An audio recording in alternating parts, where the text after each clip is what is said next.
저는 그 학부에서는 목공예를 전공했고 이제 대학원에서 금속을 전공했는데 그 졸업하고 나서 이제 한국가구에 근무하면서 대학원을 병행했어요. 그래서 제가 이제 그 금속의 매력을 느낀 거는 뭐라 그럴까 그 기법의 다양함과 그 다음에 재료의 다양한 거 그런 데 매력이 있었다고 얘기할 수 있죠. 그러니까 제가 1974년도에 대학원을 졸업하고 이제 연구 조교를 했거든요. 3년간 한 것 같아요.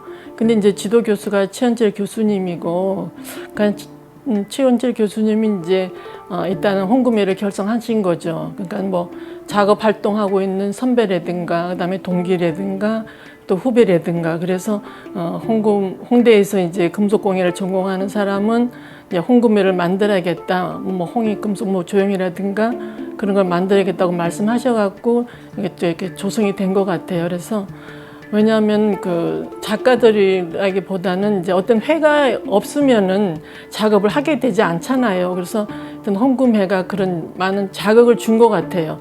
그러니까 홍금회가 있음으로 해서 주기적으로 작업도 하게 되고 또 작품도 또 구상도 하게 되고 그래서 그 홍금회가 많은 그 도움이 됐던 것 같아요. 당시에는 그 장비나 재료가 그렇게 다양하지가 못했어요. 못하고 그 당시에는 이제 그 최 교수님이 지도 교수였고 실습실 자체에 그 주물 그 과정은 장비가 잘 돼 있었어요. 그리고 수업도 주로 이제 주물 작업을 했기 때문에 주물 작업을 계속 해왔던 것 같아요. 그래서 제가 초기에 그 대한민국 국전에도 주로 이제 다 주물 작업 작품을 냈고 홍금회 이제 창립 전에 그 통일화랑에서 할 때 그 창립 전에도 제가 주물 작품을 낸 걸로 기억하고 있습니다. 사실 초기에는 우리가 배운 게 주물밖에 없으니까 이제 주물밖에 작업을 하지 않았어요. 그러니까 뭐 국전에도 그렇고 무슨 회라든가 이럴 때도 이제 주물 작업만 주로 했었는데 또 그거로는 만족하기가 이제 그랬어요. 그래서 보니까는 뭐 입사 기법이라는 게 있어가지고 그래서 한번 그걸 해보면 어떨까 그래서 이제 그 전에는 제가 그 끼움 입사하기 전에는 쪼임 입사를 먼저 어떤 분한테 배웠어요. 그러니까 뭐 홍대 금속공예 전공한 사람도 여러분하고 같이 그걸 배워서 그걸 활용하면 좋겠다 생각을 해서 사실 그거는 어떤 기물을 만들기보다는 장신구에 더 접목하는 게 더 화려하고 느낌이 좋은 것 같아서 이제 90년대부터는 이제 그건 끼움이 아니고 이제 쪼임 입사 기법을 인용을 해서 그 뭐 놀이개나 그 뒷꽂이나 그 장신구 같은 작업을 많이 했었어요. 또 반응도 괜찮았고 그래서 일단은 그게 이제 여러 가지 재료가 들어가고 화려한 면도 있고 그러니까 이 장신구에서는 굉장히 적절하다고 이제 생각을 했어요. 그래서 그런 식으로 흘러갔던 것 같아요. 그러니까 후반에는 이제 장신구 위주로 해서 이제 쪼임 입사 기법을 주로 사용해서 작업을 했습니다. 그 당시 제가 그 출품한 작품이 굉장히 컸어요. 왜냐하면 이제 일단은 어떻게 보면 뭐 상을 노리고 했다고 해도 과언이 아닌 거고, 그래서 사실은 그 작품 자체가 가로 세로가 한 55cm 정도 되고 높이가 높은 거는 한 46cm 정도 돼요. 그래서 두 쌍을 했는데 거기다가 이제 입사 기법을 단청 문양을 했는데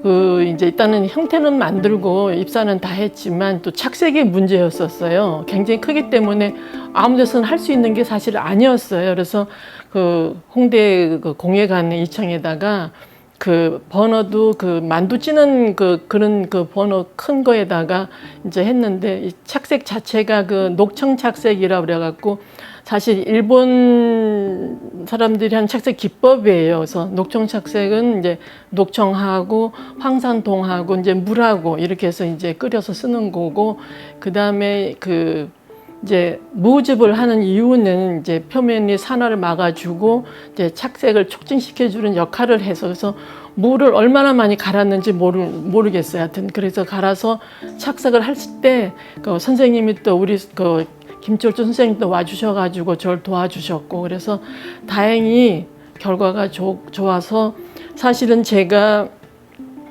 시간 강사를 14년 했어요. 인천을 14년을 다니면서 정말 한국의 의진이라 의진이라 그렇게 그런 말도 있긴 했는데 그래서 그 대상을 받음으로써 이제 어쨌거나 제가 자리를 잡게 되고 제 생활도 편하게 되고 또 제가 이제 편히 작업할 수 있는 또 여건도 되고 그래서 굉장히 큰 행운이라고 생각하고 제가 그동안의 노력에 대가를 받은 것 같은 느낌도 들고 해서 굉장히 제 생에서는 크나큰 이제 일이라고 할 수 있는 거죠. 보유자분들 보면은 유물 재현을 많이 하는데 저는 재현은 하지 않았어요. 왜냐하면 그건 너무 옛날 걸 답습하는 것 같아서 저는 작업할 때 일단 문양도 뭐라 그럴까 자수 문양 같은 소박한 문양을 이제 선택을 해서 또 나름대로 제가 이야기거리를 주어주면서 문양을 재구성을 해요. 항상 재구성을 해갖고서는 형태 자체는 현대적인 조형 감각에 맞게끔 하고 그 다음에 그런 다음에 이제 작업을 하기 때문에 어떤 면에서는 유물 재현하는 거를 아쉬워하는 사람도 있긴 하겠지만 저는 디자인을 공부를 했고 또 배운 사람 입장이기 때문에 그렇게는 옛날 거 답습하는 건 아니하고 항상 문양을 재구성하고 그 다음에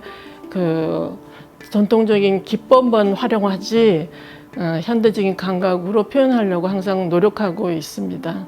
문양을 재구성하고 전통의 복고적인 재현이 아니라 현대적인 조형 감각으로 되살아나는 미의식을 표현하려고 노력하고 있습니다. 제가 30주년까지 열심히 작품 활동을 했어요. 홍금에 참여를 했는데 제가 기억에 남는 거는 1988년에 한미 교류전이 있었어요.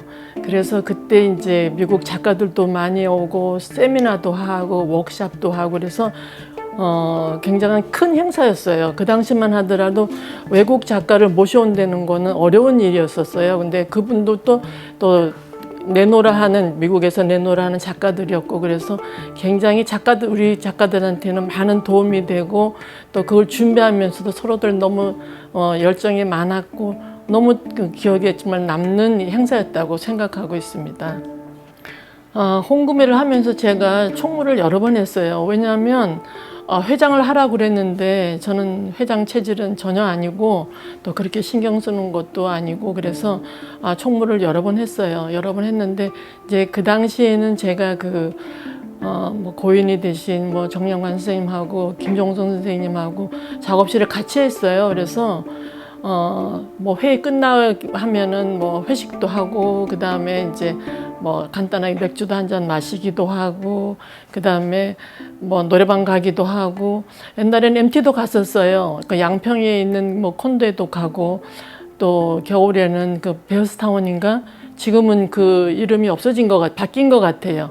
거기도 가고 그래서 많은 추억들이 있어요. 그리고 그때는 정말 서로가 작품 참여도 중요하지만 친목을 굉장히 중요하게 생각했던 것 같아요. 그때가 생각해 보면 굉장히 아쉽고 재미있었던 생각이 나요.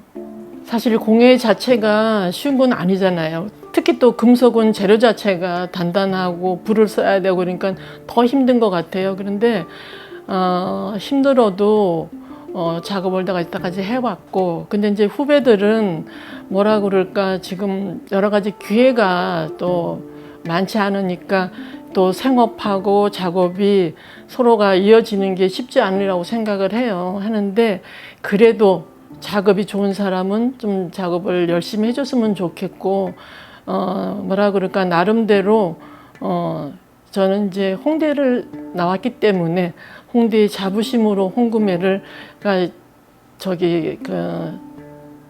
앞으로 더 발전했으면 더 좋겠고 그러니까 젊은 사람이 주축이 돼서 더 발전했으면 좋겠고 좀 더 뭐라 그럴까 나름대로 서로들 도와주면서 도와주는 기회도 되고 그래서 잘 이끌어 나갔으면, 젊은 사람이 이끌어 나가야겠죠. 나갔으면 좋겠고, 그런 제 바람이 있는 거고. 김철주 선생님이 왼쪽 엄지가 굉장히 단단하고 더 굵으세요.